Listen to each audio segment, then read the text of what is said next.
It's the Outsider Kid back with another video. Well, you actually just saw me a few minutes ago. I'm doing this video right after another. I meant to do this review like last week when I saw the Amazing Spider-Man 2, but I didn't get a chance to get to it because I was too damn fucking tired. But here's my thoughts on Amazing Spider-Man 2. Yeah, I saw that movie too. When I first heard about the Amazing Spider-Man 2, actually no, the Amazing Spider-Man 1, the first one, I was not happy because they replaced Tobey Maguire with Andrew Garfield. And yeah, I know I read on I believe Facebook or somewhere, some website saying that actually for his wiki that I went to the link where they were talking about it, that Tobey Maguire was no longer going to be Spider-Man, and that they're going to decide to reboot it because Sam Raimi, the one who made the old Spider-Man series, the original Spider-Man series, is not he wasn't doing it anymore because he and Sony or Columbia Pictures, whoever partnered with him to make the original Spider-Man series, couldn't come to an agreement. They couldn't get along, so he just walked off set, and they said, "All right, we'll do the reboot." And I was not happy, so I didn't even go pay to see the Amazing Spider-Man 1. But I did watch it when it came on TV. I didn't even buy the movie on DVD. I was like, screw that. But I watched it on like HBO. Sorry, it's a little dark in here, guys. Crap, can't really see me much.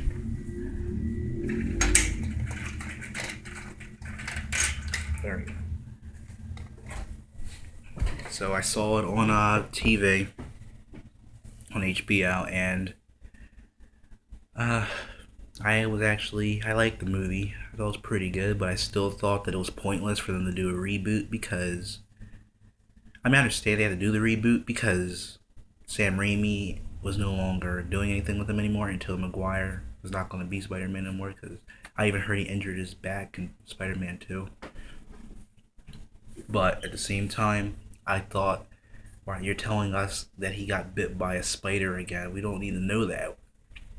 And back in high school, and I'm like, we already seen him in high school in the original series. I want to see like another chapter to the original story. It doesn't necessarily have to be a sequel.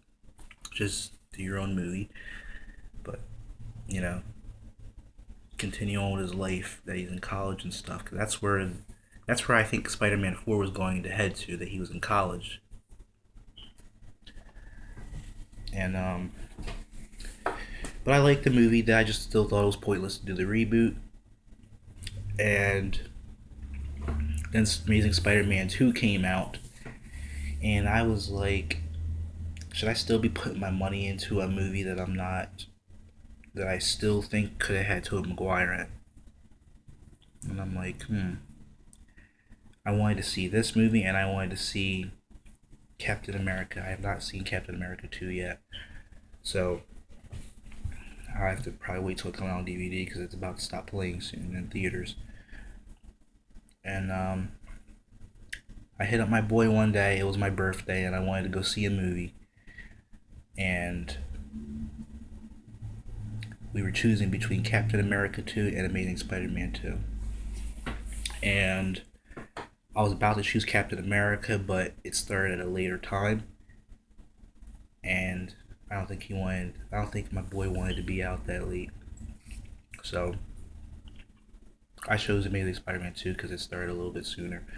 And I was very impressed with this one. I liked the first one, but I wasn't impressed. This one, I impressed it. I was impressed by the movie. I liked it, and I was impressed.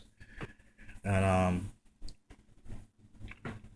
this movie, for a second, I thought they were going to see. I'd never seen the Amazing Spider-Man 2 trailer, so I wasn't sure what to expect from it. I thought that they were going to do just him fighting the Lizard again, and just then bring a couple other new characters. And no, he has a new enemy. It'll be stupid if he was fighting the same villain.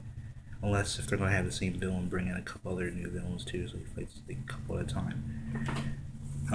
This one, they brought in Electro. This is his new villain, and they had Harry Osborn as the Hobgoblin or Green Goblin. I think he's Hobgoblin because he was always yeah. And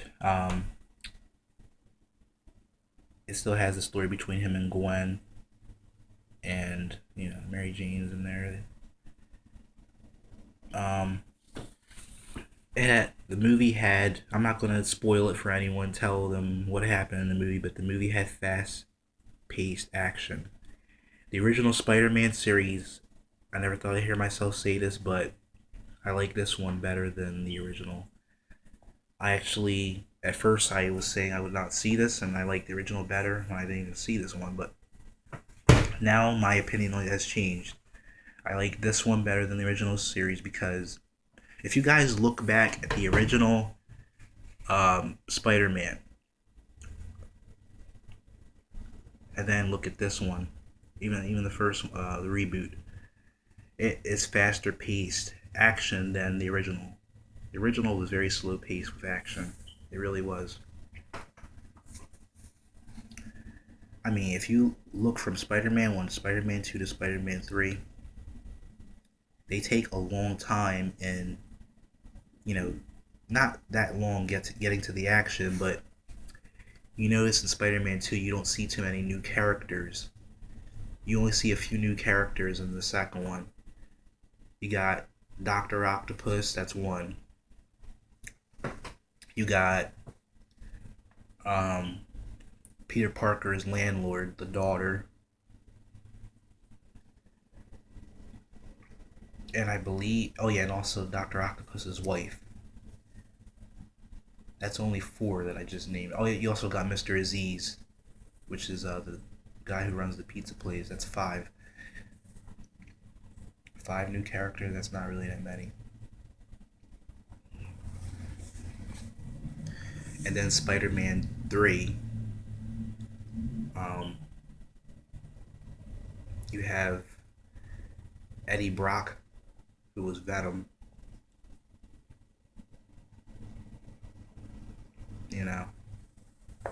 He's in the movie. And I can't really think of any more new characters they had for Spider-Man 3. I don't think they had any other. It was the only one. Sorry, my hand's in the way. Just freaking trying to steady this camera a little bit on my phone.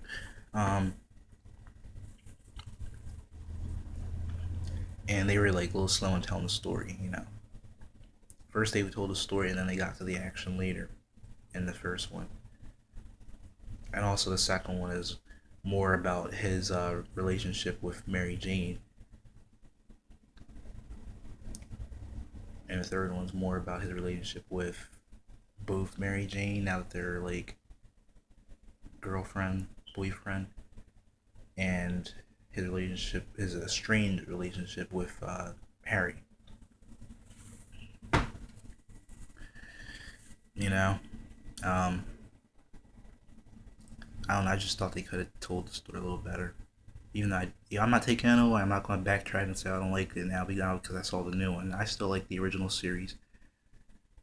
As if I was to choose who was a better Spider-Man, Andrew Garfield or Tobey Maguire, I cannot choose. At first, I thought Tobey Maguire was the best, but Tobey Maguire was more of a nerdy Spider-Man. Andrew Garfield is more, I would say, too much of a badass, but he comes off as a little tougher than Tobey Maguire's Peter Parker. Man, that's what I liked about it. And I know there's people out there who still can't get over the fact that Tobey Maguire is not Spider-Man. Just like a lot of other movies, people complain. You guys gotta understand, Sam Raimi walked off set. He didn't want to do it anymore. I mean, I know he kind of did want to do it, but after, he and Sony or Columbia or Pictures, whoever he partnered up with, he walked off set. When you have the guy, the director, producer, whatever he was, walk off set, you can't continue to do the sequel without him. So you have no choice but to reboot it. No choice. They couldn't convince him to come back. They rebooted it. And if you saw a Spider-Man 4 um, with Tobey Maguire in it, Tobey Maguire wouldn't last too much longer as Peter Parker. You would have seen him get off as Peter Parker, and they would have got somebody else new. Plain and simple. That's how it would have been. So you probably only had one more or two more movies with Tobey Maguire, and they would have probably been done already. He injured his back in Spider-Man 2. How much longer do you think he would have lasted? He's actually pretty lucky he was able to. You guys are lucky that he even was able to do Spider-Man 3. You know? So I've gotten over the fact that he's not Peter Parker. I brought my friend Dan to the movies. He didn't like it either. I was trying to explain to him, you know, it's the same thing I'm explaining to you guys. And not only like he also didn't like that that Spider-Man had the things in his arms to shoot the web instead of them actually really being in his like as part of his powers. The Amazing Spider-Man comic book had it like that too, where he was shooting them out instead of them being part of his superpower. That's how it was. They're just staying true to the comic book. That's how it is. Um,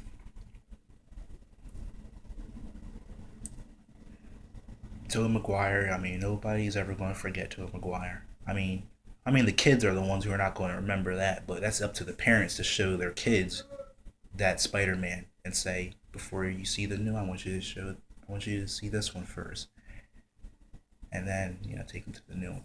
So you don't gotta worry about the kids not knowing who the Maguires. Parents are pretty sure probably will show them. I don't gotta worry too much about that. I was very excited with Spider-Man 2, Amazing Spider-Man 2. Can't wait to see the third one. I think they're probably gonna have Venom in it or something. That's what I think is gonna happen. Or they might have Vulture. I think I heard originally that Vulture was gonna be in Spider-Man 3, the original Spider-Man series. Or no, not Spider-Man 3, the Spider-Man 4 they were gonna do. I mean, if Tobey Maguire moved on, Tobey Maguire moved on. He actually interviewed Andrew Garfield on the set for Amazing Spider-Man 1 and told him to have fun with it, and he wasn't having any hard feelings about it. So if he moved on, it's time for you guys to move on too. The only one from the pack from the original Spider-Man series that can't get over it is James Franco, who played as Harry Osborn. He's the only one having a hissy fit over Amazing Spider-Man, and he's just jealous because Andrew Garfield is the new Spider-Man, and because somebody else is Harry Osborn, not him, and that everybody moved on. You know, but it was an epic movie also. Amazing Spider-Man 2.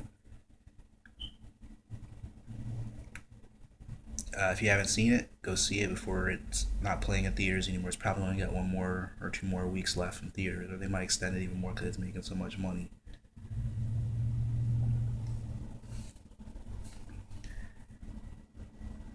Like I heard rumor that Andrew Garfield may not be in Amazing Spider-Man 4. I'm hoping that's not true. That'll be BS. I'll be pissed if that shit happens. If he doesn't go on Amazing Spider-Man 4. I hate when these actors get on a movie and then they don't show up on another one. They go on one or two movies and then like, I don't want to do the next one. It's like seriously, really. Like, why'd you even? I heard he signed the contract for 3 more movies, so I think he'll be on board. But go check it out if you haven't seen it in theaters. Like my video, subscribe, comment, share, do all that. This is the Outsider Kid. I'll see you guys on the outside, and peace.